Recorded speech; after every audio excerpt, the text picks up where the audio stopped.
નમસ્તે વિદ્યાર્થી મિત્રો, આ વિડીયોમાં આપણે ધોરણ 8ના વિદ્યાર્થીઓ માટે આપવામાં આવેલ સ્વઅધ્યયન પોથી ભાગ 2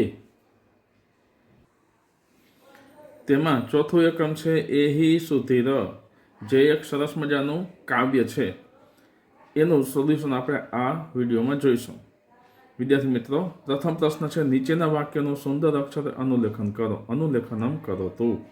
અહમ પ્રભાતે ઉત્તિષ્ઠામી, તમારે એને આ જ રીતે સામે લખવાનું છે. માતા પિતરૌ પ્રણમામી, દેવાન ભક્ત વરેણ્યાન નત્વા, પઠને મતિમ વિધાસ્યામી. તો આ વાક્યોને તમારે અહીં છે એ જ રીતે અનુલેખન કરવાનું છે.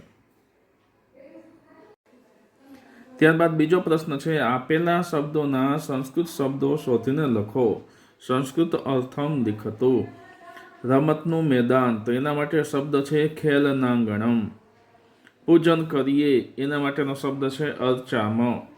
કૂદવું એટલે કૂર્દનમ. આચરણ કરવું એટલે કે ચરંતઃ, એટલે કે આચરણ કરતા કરતા. ત્યારબાદ મેળવીએ એટલે સંચિનુયામ. ત્રીજો પ્રશ્ન છે યોગ્ય જોડકા જોડો. એમાં અ વિભાગમાં ગુજરાતી શબ્દો આપેલા છે, આ વિભાગમાં સંસ્કૃત છે. તો ફરીએ એના માટેનો શબ્દ આવે છે વિહરામ. ફૂલ એના માટે શબ્દ છે કુસુમમ. આવ એના માટે શબ્દ છે એહી. તનથી એટલે કે તન્વા. કૂદવું એટલે કૂર્દનમ. બગીચો એટલે પુષ્પવાટિકા. ત્યારબાદ ચોથો પ્રશ્ન આપેલ છે નીચે આપેલો પદ્યખંડ વાંચીને પ્રશ્નોના ઉત્તર સંસ્કૃતમાં લખો. તમને સરસ મજાનું પદ્યખંડ આપેલું છે. તન્વા મનસા હિતમ ચરંતઃ સદા ગુરુન અનુગચ્છામ ભારત માતુઃ સેવા સત્કારઃ દેશ હિતાર્થમ જીવામ. પ્રશ્નો છે સદા કાન અનુગચ્છામ. તો ઉત્તર આવે છે સદા ગુરુન અનુગચ્છામ. કિમર્થમ જીવામ.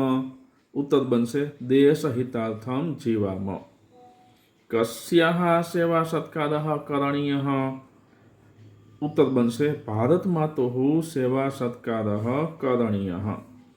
જીવ ઉપરથી જીવામ, તો ખાદ ઉપરથી ખાદામ શબ્દ અહીં બનશે. ત્યારબાદ પાંચમો પ્રશ્ન છે ચિત્રોના આધારે નીચેના વાક્યોમાંથી સાચું વાક્ય પસંદ કરીને લખો. ચિત્રમ દ્રષ્ટવા વાક્યાની લિખતો.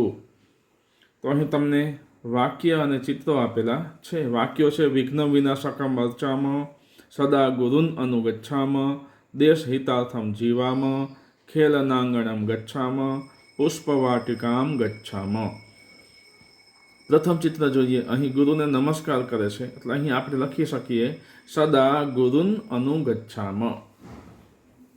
ત્યારબાદ બીજું ચિત્ર આપણે રાષ્ટ્રધ્વજ છે, એની ઉપરથી આપણે અહીં લખી શકીએ દેશ હિતાર્થમ જીવામ.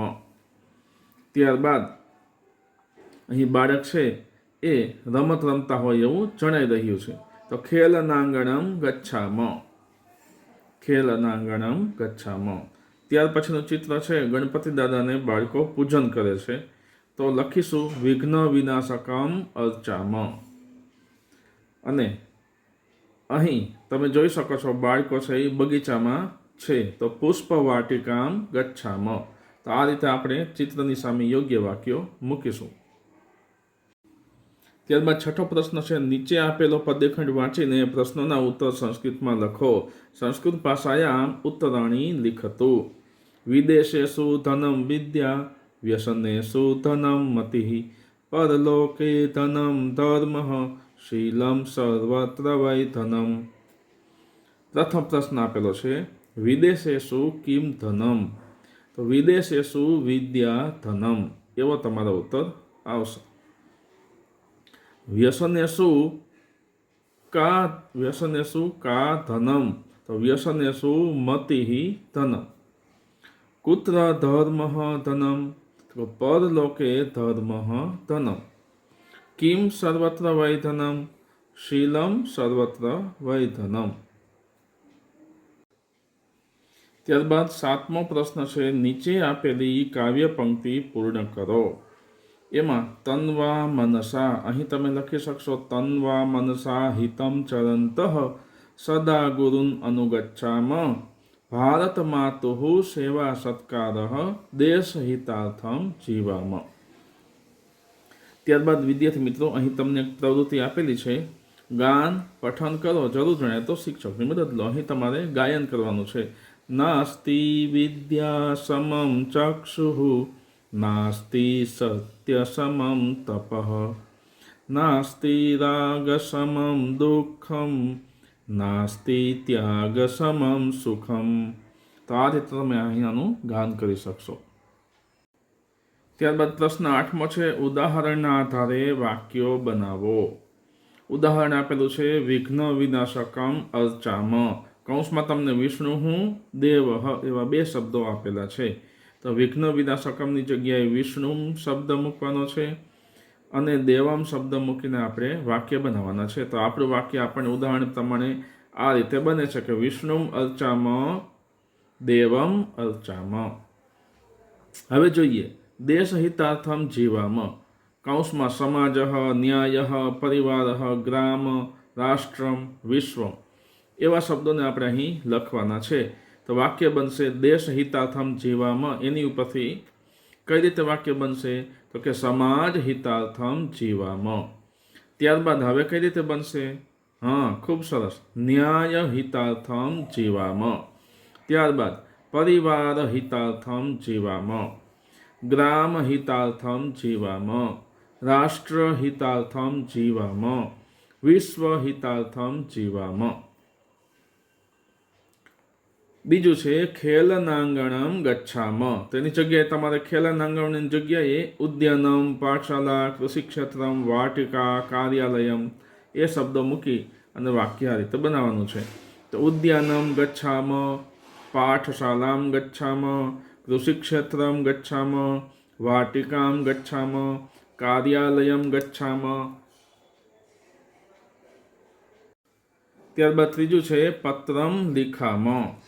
તો અહીં પત્રમમાં અનુસ્વાર આવશે, હલંતમાં આપણે અહીં લખશું નહીં.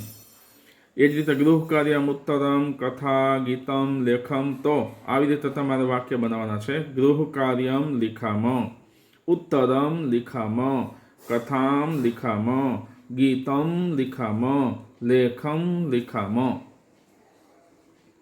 ચોથું છે વિમાનમ પશ્યામ, તેની જ ઉપરથી ચલચિત્રમ, દૂરદર્શનમ. તો આ રીતે વાક્ય બનશે. વિમાનમ પશ્યામ, એની ઉપરથી ચલચિત્રમ પશ્યામ, ત્યારબાદ દૂરદર્શનમ છે તો દૂરદર્શનમ પશ્યામ, પ્રતિમા છે તો પ્રતિમામ પશ્યામ, પુસ્તકમ ઉપરથી પુસ્તકમ પશ્યામ, પુષ્પમ ઉપરથી પુષ્પમ પશ્યામ. પાંચમું મોદકમ ખાદામ, એના પરથી તમારે રોટિકા, અવલેહ, ફલમ એવા શબ્દોનો ઉપયોગ કરીને વાક્ય બનાવવાના છે. તો મોદકમ ખાદામ ઉપરથી રોટિકામ ખાદામ, અવલેહ લઈશું તો અવલેહમ ખાદામ, ફલમ લઈએ તો ફલમ ખાદામ, આમ્રફલમ લઈએ તો આમ્રફલમ ખાદામ, અને ચાકલેહ લઈએ તો ચાકલેહમ ખાદામ. તો આ રીતે વિદ્યાર્થી મિત્રો આ આપણે પ્રવૃત્તિ છે એ પૂર્ણ કરેલ છે. મિત્રો ચોથું એકમ એહી સુધી એનું સંપૂર્ણ સોલ્યુશન અહીં પૂર્ણ થાય છે. મિત્રો મારી યુટ્યુબ ચેનલ માય સ્ટુડન્ટ્સ એજ્યુકેશનને તમે સબસ્ક્રાઈબ કરજો અને તમારા અન્ય મિત્રોને પણ આ વિડીયો શેર કરજો. ધન્યવાદ.